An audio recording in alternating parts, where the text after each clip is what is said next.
आपको अहम खबर दें, गवादर में धमाका और फायरिंग की आवाजें। जीपीए कम्प्लेक्स के अंदर शदीद फायरिंग का सिलसिला भी जारी है। ऐसी खबरें सामने आ रही हैं। आज एक बड़ा हमला गवादर की जो अथॉरिटीज हैं वहां पे किया गया है। ये बीएलए की जानिब से गवादर पोर्ट कॉम्प्लेक्स पर अटैक किया गया है। इस पर पूरी कौम तो मजम्मत करी है और दहशतगर्दों को मुंह तोड़ जवाब देने के लिए हमारी फोर्सेस भी तैयार है, लेकिन ये दहशतगर्दी नाकाम क्यों है हम इसको कंट्रोल करने में? बहुत बड़ा हमला हुआ है बलूचिस्तान में। मजीद ब्रिगेड ने हमला किया है ग्वादर में, जब एक बहुत बड़ी बैठक हो रही थी पाकिस्तानी फौज की। इस हमले के नतीजे में कम से कम पाकिस्तानी फौज के 25 फौजी हलाक हुए हैं। ये बात गवादर तक पहुंच जाएगी, ये कोई एंटिसिपेट नहीं कर रहा था। खुद कुछ गाड़ी जो है वो टकराई गई और उसके बाद रॉकेट लॉन्चर्स और जो मशीन गन्स हैं और उसके अलावा दीगर तबाकू हथियारों के साथ दहशतगर्दों ने अटैक किया। गवादर से आपने निकालना है लॉयड और चाइनीज को भगाना है, तो दहशतगर्दों के प्रॉक्सीज को वहां पे लॉन्च करके भगाना है और उसी सूरत में भगाया जा सकता है। বন্ধুরা, আপনারা তো এটা সকলে জানেন যে আজ থেকে এক সপ্তাহ আগে পর্যন্ত পাকিস্তানের চেকপোস্ট আর পাকিস্তানের বাংকারের ওপর টিটিপি ব্যাপকভাবে আক্রমণ করে। যে আক্রমণে পাকিস্তানের ডেটা অনুসারে বা পাকিস্তানে দেওয়া তথ্য অনুসারে পাকিস্তানের ৮ সেনা মারা যায়। হ্যাঁ বন্ধুরা, সেটা নিশ্চয়ই মনে আছে। ঠিক তার কয়েকদিন পরেই পাকিস্তানের তরফ থেকে আফগানের ঘরের ভেতরে ঢুকে মানে তালিবান লাগাওয়া সীমানাগুলোতে টিটিপিকে টার্গেট করে এয়ার স্ট্রাইক করে। যাই হোক, সেই এয়ার স্ট্রাইকের পরে পাকিস্তান দাবি করেছিল যে এই এয়ার স্ট্রাইকে তালিবানের যে টিটিপির যে লিডার আছে, মেন লিডার, তাকে তারা মেরে দিয়েছে। কিন্তু পরবর্তী টাইমে জানা যায় যে না, সে মারা যায়নি। তারপরে তালিবানের সে লিডার অর্থাৎ টিটিপির সে লিডার ভিডিও জানিয়ে দেয়। তারপরেই কিন্তু এখন বর্তমান সময়ে আফগানের ক্ষমতায় থাকা তালিবান সরকারের মুখপাত্র জানিয়ে দিয়েছিল যে পাকিস্তানে করা এয়ার স্ট্রাইকে ৮ জন মারা গেছে, তার মধ্যে ৩ জন শিশু আর বাকিগুলো সেখানকার সাধারণ গ্রামবাসী। এরপরে তালিবানের মুখপাত্র বলে দেয়, নেক্সট টাইম যদি পাকিস্তান আমাদের উপর এরকম বিনা প্ররোচনায় যদি এয়ার স্ট্রাইক করে তাহলে এর ফল তাদের ভুগতে হবে। এমনকি এই আক্রমণের যে রিটেলিয়েশন দেওয়া হবে সেটাও পাকিস্তান সারা জীবন মনে রাখবে। হ্যাঁ বন্ধুরা, এই কথা বলার ঠিক তার পরের দিনে থেকে ২৪ ঘন্টা যেতে না যেতেই তালিবানের তরফ থেকে পাকিস্তানের উপর তাবড়তোড় কারবাই অ্যাকশন শুরু করে।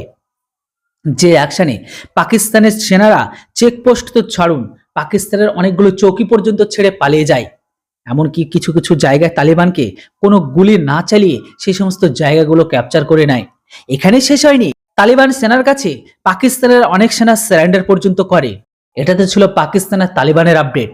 কিন্তু তার ঠিক একদিন পরে গত পরশুদিন খবর বেরিয়ে আসে যে চীন আর পাকিস্তানের সব থেকে ভালোবাসার প্রজেক্ট যেটার নাম হচ্ছে সিপিএসসি, সেই সিপিএসসির উপর পাকিস্তানের ভেতরে অর্থাৎ বিএলএ আর্মির তাবড়তোড় কারবাই অ্যাকশন করে, বা যে অ্যাটাকে পাকিস্তানের অনেক লোক মারা গেছে। যদিও এখনো পর্যন্ত পাকিস্তান দাবি করেছে এই অ্যাটাকে যারা আক্রমণ করেছিল তাদেরকে মেরেছে, কিন্তু পাকিস্তান রিয়েল ডেটা প্রকাশ করেনি তাদের কতজন মারা গেছে। তো যদিও এখনো পর্যন্ত পাকিস্তান কখনো তো তাদের রিয়েল ডেটা পাবলিশ করেই না, কিন্তু খবর বেরিয়ে আসছে বিভিন্ন সোশ্যাল সাইট থেকে যে সেই আক্রমণে পাকিস্তানের কম করে কোথাও ৩০, কোথাও ৪০, কোথাও ৫০ মারা গেছে, এমনটাই বলা হচ্ছে। তবে রিয়েলিটি কি সেটা পাকিস্তানি জানে। খবর তো এটাও আছে, বিএলএর আক্রমণে পাকিস্তানের ঘরের ভেতরে অনেক চীনারাও মারা গেছে, যে সমস্ত চীনারা এই প্রজেক্টের সাথে যুক্ত ছিল বা কর্মরত ছিল।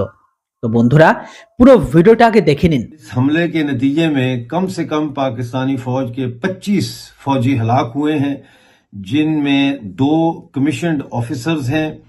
इसमें मिलिट्री इंटेलिजेंस के 6 अहलकार, आईएसआई के 8 अहलकार और आर्मी और नेवी के 14 जो है फौजी ये मारे गए हैं और ये ग्वादर में हुआ है। जैसा कि आप जानते हैं कि इस वक्त पाकिस्तान के अंदर भी हमले जारी हैं और बैरून मुल्क से भी हमले जारी हैं। अफगान जो तालिबान की फौज है उन्होंने पाकिस्तान की फौज पर हमला करके तकरीबन 11 पाकिस्तानी फौजी हलाक कर दिए हैं पिछले 24 घंटों में। इसके अलावा आप जानते हैं कि ईरान 2 हमले पाकिस्तान पे कर चुका है और अनकरीब ये कहा जा रहा है कि एक और हमला पाकिस्तान पे होगा। तो पाकिस्तान के ऊपर अफगानिस्तान से भी हमले हो रहे हैं, ईरान से भी हो रहे हैं और उस पाकिस्तान के अंदर जो है पाकिस्तान आर्मी के ऊपर हमले भी जारी हैं और ये बहुत बड़ा हमला हुआ है। तो नाज़रीन, इससे साफ पता चलता है कि पाकिस्तान के अंदर वो सरमचार हों, चाहे वो टीटीपी के दहशतगर्द हों, चाहे वो बीएलए के हों, बीएलएफ के हों, वो तमाम के तमाम दहशतगर्द उनको ऑपरेट अफगानिस्तान से किया जा रहा है। जो जीपीए है वहां पे अटैक करने का मकसद ये था कि जो सीपैक मंसूबा है उसको मुकम्मल तौर पे सबूताज किया जाए। इससे पहले भी अटैक होते रहे हैं। चाइना पाकिस्तान इकोनॉमिक कॉरिडोर आपने जो है वो आईएमएफ से लोन लेने के चक्कर में उसको भी आपने जो है वो कहा कि हम इसमें कोई मजीद पैसा नहीं डालेंगे, चाइनीज आपको छोड़ेंगे, 500-600 अरब रुपए आपने उनका देना भी, बिल देना है, वो नहीं आप दे पा रहे तो उन्होंने तो मुकदमे, उन्होंने तो अपने फायदे के जो सौदे किए थे तो आपको एज अ सॉवरन आपने साइन किया था, तो जाहिर बात है आपने जवाब तो देना है ना जी। तो अभी आप जवाब देना चाहते हैं जाके, आप वहां पे भी जो है वो एक तरफ पे चाइना को भी एलिनेट करना है, लेकिन एलिनेट चाइना गवादर आपने उनको दिया हुआ है 100 साल के लिए, गवादर वो आपके ख्याल में इतनी आसानी से छोड़ देंगे?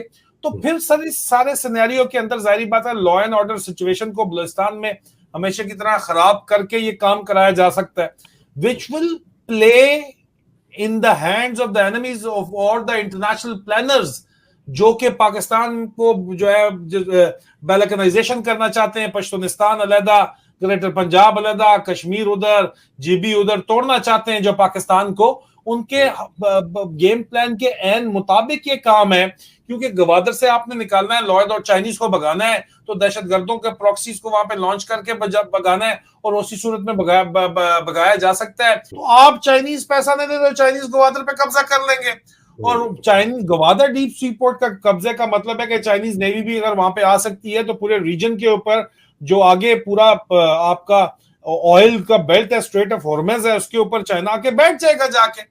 अब वहां पे इसके ऊपर जो है ये जियो स्ट्रेटेजिकली अगर इसको देखा जाए तो अमेरिका ये नहीं चाहता, वो चाहता है इंडिया एक तो काउंटरवेट बने और दूसरा बहरी बेड़ा, इस वक्त भी अमेरिकन फ्लीट सबसे बड़ा है, तो वो क्यों ये चाहेगा? तो चाइना को जो है वो किसी भी कानूनी तरीके से तो निकाला जा नहीं सकता, तो 2 नंबरी करके ही निकाला जा सकता है और दहशतगर्दी को प्रॉक्सीज इस्तेमाल करके उनको मार पीट के भगाया जा सकता है अगर वो जाएं तो, और फिर अमेरिका आके कब्जा कर दे और हम कहेंगे जी चाइनीज तो जा चुके हैं, ऑपरेट ही नहीं करते तो हम क्या करें, ठीक है। तो उसके लिए बलूचिस्तान में इंसर्जेंसी क्रिएट तो ये कर रहे हैं चाइना को वहां से भगाने के लिए, क्योंकि अमेरिका को वहां लाना है और आईएमएफ के कर्जे लेने हैं, लेकिन ये नहीं देख रहे कि शुरू तो ये कर देंगे, आगे इनके कंट्रोल से ये चीज निकल जाएगी, क्योंकि आप तो पैसों की तकसीम पे ही लड़ते रह जाएंगे जो इस वक्त लड़ाइयां लगी हुई हैं। तो ये तो जो बलूचिस्तान वालों को तो टेस्ट ऑफ फ्रीडम मिलेगा तो कहेगा तुम्हारी ऐसी की तैसी, अमेरिका हमारी सपोर्ट के अंदर आएगा, अमेरिका भी पश्तूनिस्तान या बलूचिस्तान, और बलूचिस्तान अकेले तो बलोच कौम बहुत कम है ना जी, तो बलूचिस्तान और ये पठान सारे के सारे जब बेल्ट पूरा मिल जाएगा ऊपर गिलगित बल्तिस्तान चतराल तक, तो वो कहेंगे ठीक है अमेरिका में सपोर्ट कर रहा है, हमारी अपनी करेंसी होगी। उन्होंने तो पूरा प्लान दिया है जिसको मैंने और आपने सर इधर डिस्कस किया है कि किस तरह इन्होंने प्लान किया अपना इकोनॉमी आगे चलना, फौज वो कहते हैं पूरे का पूरा अपने पास रखो सफेद हाथी, और अल्टीमेटली आगे चल के सिंध भी घर वापसी के चक्कर में जो है वहां पे जाएगा, वापस स्टेट ऑफ गुजरात में जाएगा, पंजाब जो है ग्रेटर पंजाब का हिस्सा बन जाएगा, और पंजाब में जो आपने इस वक्त लोग बिठाए हुए हैं वो कहते हैं जी हमारी प्रॉपर्टी प्राइसेस चढ़ जाएंगी, क्या पाकिस्तान का लेना देना, अगर आपके पाकिस्तान नहीं टूट सकता तो पाकिस्तान तो एक दफा टूट चुका है। This is very serious sir, this is very serious. अगर अफगानिस्तान की हुकूमत, अफगानिस्तान के पास कोई मुनज़्ज़म फौज नहीं है, कोई उसके पास इतना मिसाइल टेक्नोलॉजी नहीं है, अफगानिस्तान के पास अगर एयर फोर्स नहीं है, लेकिन दूसरी तरफ अगर हम खदशात के हवाले से बात करें तो ये खदशात मौजूद हैं कि पाकिस्तान में दहशतगर्दी की एक शदीद लहर शुरू हो सकती है, और इन्हीं 1-2 दिनों में ये खदशात थे कि पाकिस्तान में कोई बड़ा हमला हो सकता है। যাই হোক বন্ধুরা, ভিডিও দেখে আপনারা কি বুঝলেন? পাকিস্তানের ঘরের ভেতরে অবস্থা খুব একটা ভালো নয়।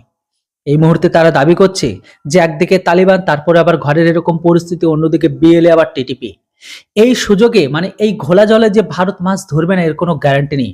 ভারত তালিবানের সাথে মিলে পাকিস্তানের উপর আবারও বড় কারবাই করবে, সামনে না হলেও ব্যাকফুটে।